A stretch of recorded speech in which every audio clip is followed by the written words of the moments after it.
Hello મિત્રો, મોજમાં તો આમાં ક્યાંથી હોય। મારો ભાઈ માવઠાએ તો હેરાન કરી નાખ્યા છે। તમે જો ખેતરોમાં પાણી ભર્યા છે, કપાની અત્યારે કેવી દિશા કરી નાખી છે। મિત્રો આજે હું વાડીમાં આવ્યો છું। મને મન હતું નહીં વાડીમાં આવવાનું, પણ ન છૂટકે મને એમ થયું કે ચાલો જોઈએ તો ખરા કે શું અત્યારે આપણી ખેતીવાડીના હાલ થઈ રહ્યા છે। કેમ કે આ માવઠું એટલું બધું જોરદાર પીડ્યું છે કે આને માવઠું કહેવામાં આવે જ નહીં। આ પહેલી એલી મંડાણી હોય એવી પોઝિશન આવી ગઈ છે। અત્યારે હું મારી વાડીમાં આવ્યો અને કપામાં જોયું તો પાણી પીડ્યું, કપાની કોઈ દિશા રહી નથી।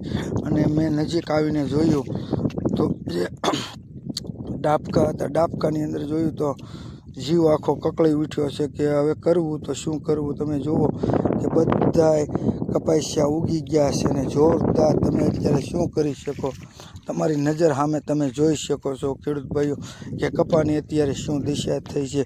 આ કપા એક નહીં, સિંગ છે, શેરડી છે, કપાસ છે કે જે કોઈ ડુંગળી વાવી દીધેલી છે તો ડુંગળી છે, કાંજી છે, રોપ છે, બધાની આવી દિશાઓ થયું છે, બાફિયા લાગી ગયા છે।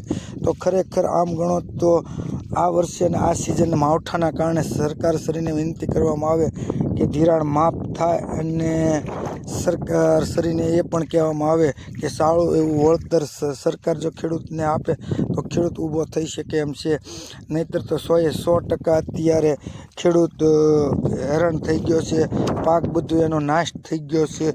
કોઈ પણ સંજોગે અત્યારે ખેડૂત ઊભો થઈ શકે એ પોઝિશન નથી, કેમ કે 100% માલ બગડી ગયો છે એનો, એ વાતે પણ ફાઇનલ છે। સરકારશ્રી નજર સામે દેખાડવામાં આવે છે, એટલે કોઈને એમ ન થાય કે આ બધી વાત બનાવેલી છે ને ઉપસાવેલી છે।